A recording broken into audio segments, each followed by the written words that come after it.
Member for Cunningham proposing a definite matter of public importance be submitted to the House for discussion, namely the government failing students in vocational education. I call upon those honourable members who approve of the proposed discussion to rise in their places, and I call the honourable member for Cunningham. Go get him, Sharon. Thank you, Mr Speaker. Well, Mr Speaker, it's been a very interesting 24 hours for the vocational education and training sector, and I anticipate a very interesting debate in the chamber today.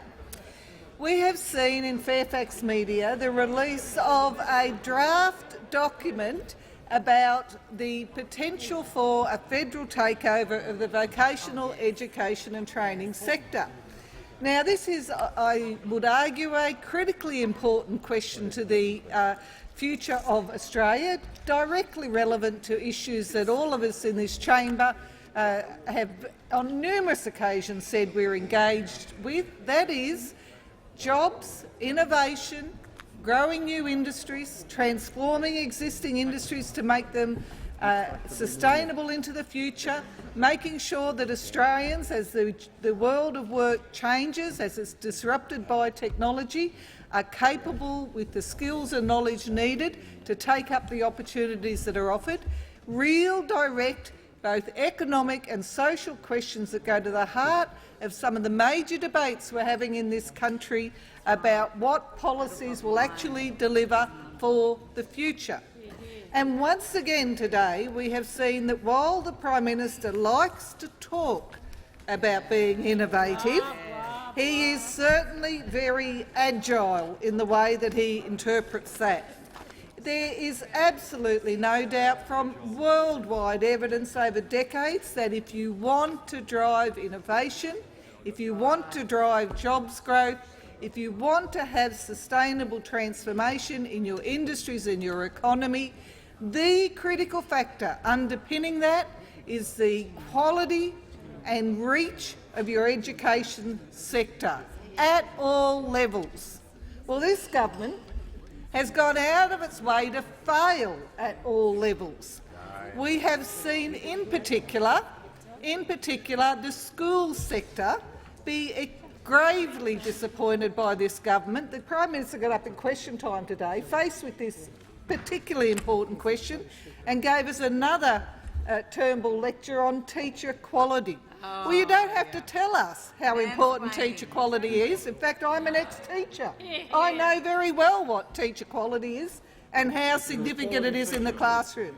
But I can also tell you, cutting to the bone the funding that you provide to our schools is going to have a pretty dramatic and devastating effect as well.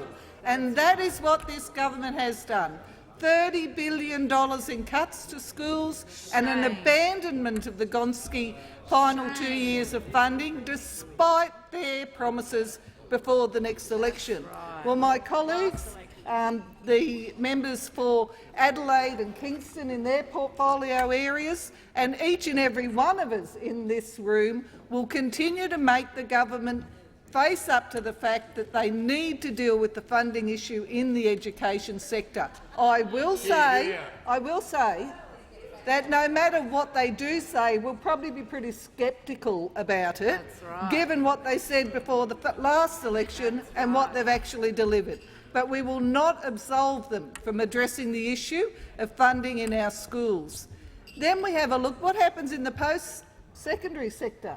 Is there any good news there? No. No, not at all. Not at all. In the university sector, where we need to ensure that we are engaged with making university education accessible and affordable for Australians who are motivated and able to undertake that study, all we've seen is a program from this government that will push university education out of the reach of many ordinary Australians. The potential for $100,000 degrees and the gutting of funding into the university sector. Now, has this gone away? I think they hope it has. I think they hope that people will stop talking about it. The reality is it's squarely still on the Prime Minister's agenda. Another one of those things, as he said to us the other day, 100 and however many days since I've become Prime Minister. 142. 142. Thank you to my colleagues on both sides of the House, eager to make sure I know it's 142 days. And what did he say? Well, nothing's changed. Well, too right. Too right, nothing's changed. That university agenda is still on the table, and again, we will pursue them right up to the election on what that means. But there is something new in the last 24 hours. We've now discovered they want to take over the vocational sector as well. Oh, you wouldn't trust them with that. Does it exactly inspire much confidence on this side of the House? But let's be fair. Given our assessment of their appalling track record in schools and universities, you wouldn't be surprised that we're pretty critical of this proposition. But, and I'm sure the minister on this side of the table, talks quite regularly with his National Party colleagues in New South Wales. What did the New South Wales minister say? The member for Jagger asked me, what did the New South Wales Minister for Schools say? Well, he was very interesting on this matter. Very, very interesting on this matter. The Minister for Skills in New South Wales yesterday, before we found out, courtesy of Fairfax Media, that there was this draft proposal wandering around about the through the COAG processes for a takeover, he was very helpful. He came out and told us in the media that he thought his federal colleagues were hopeless. Yeah. Hopeless at running the vet sector, had made an absolute dog's breakfast of getting the vet fee help issue under control. Now, the Prime Minister wanted to make much of this in his answer in question time today, just skipped a small period of time. Yeah. 2 years. Actually, a bit over 2 years now. Where we've seen the vet fee help grow from 2013 at around $700 million to about $1.7 billion under their watch. Under your watch. Under their watch. Under your We've had three ministers grappling with this issue over that time and failing to actually rein in the problem.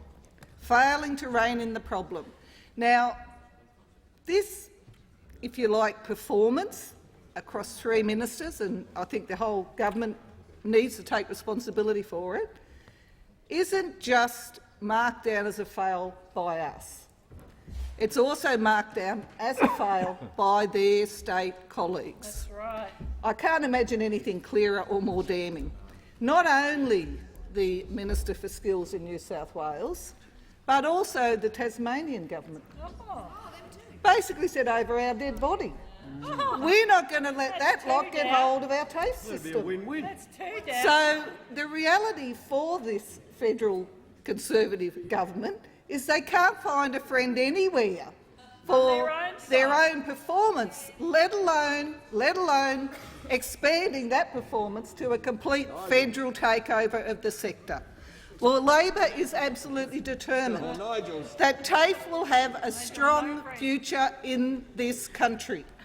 The Prime Minister, being asked directly by the Leader of the Opposition about TAFE and the implications for TAFE in their proposed takeover, didn't mention the word TAFE once. And that's the track record of this government. They very rarely talk about TAFE as the public provider in the sector.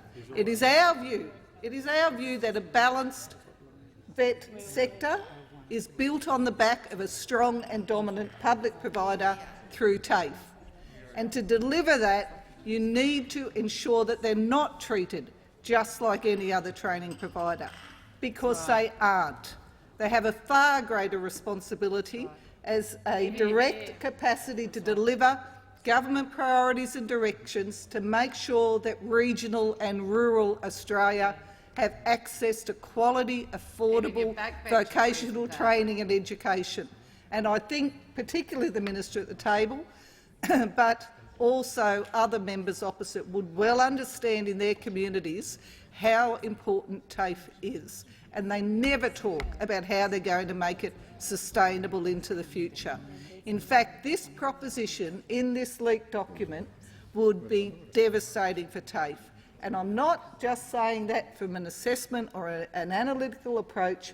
I would invite the minister to look at what happened in Victoria under the Conservative government, who completely deregulated the system, took away the base community funding that TAFE used to ensure it could deliver in rural and regional Australia, and TAFE was decimated. And the Andrew government's working hard to rebuild that. But I'll tell you what, when you destroy it, and you can do that quickly, it takes a hell of a long time to build it up again.